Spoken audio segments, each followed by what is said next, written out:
On another issue, I think, of interest and importance to many people, we have seen the obvious decline and aging of President Biden in a very public way. What does that show us about aging in ourselves and in aging of members of our families? We have to really get ready for an aging population. The baby boomers are aging every year. We're going to see more and more people up to 2030 become, what we call senior citizens. And, it's very hard to define aging as one universal thing. Everybody is different. I try to stress the difference between a chronological age, the age, that's on your driver's license, and a physiological age.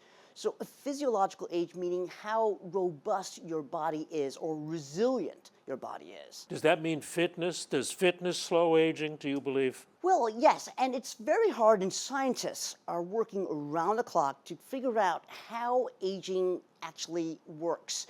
At the scientific level, we can now define frailty as not just how weak a person looks, but how their body is functioning, not only from a muscular strength, cognitive ability, but down even to the individual cell. We have researchers at Albert Einstein University who are unlocking, how our cells age at the individual level, and it's very fascinating. What are they finding? What we're learning is that, the metabolism of each cell is different in each person.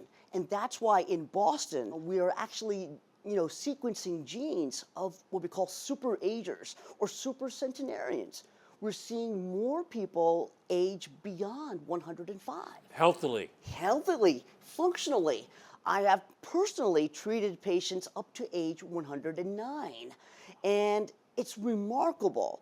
And we can credit that to better sanitation, better public health, but also advances in general preventative care. Is there one sign that people should look for, especially in their parents and grandparents, that should raise a question about their situation and they should start to watch it more closely? Is there a single sign? There actually is. Scientifically, we measure something called gait speed, or how fast an individual can walk at their normal pace for a short distance. And that's what we measure now in our geriatrics clinics.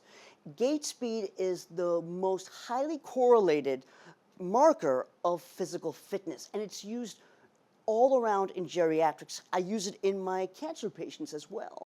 Isn't that interesting? I've never heard that. I've never heard Because that. if you think about it, when we're walking, we're engaging several parts of our physical strength, our eye-hand coordination, our sensory faculties of vision, hearing, balance. So that one little test can tell us a lot about a person's physical fitness.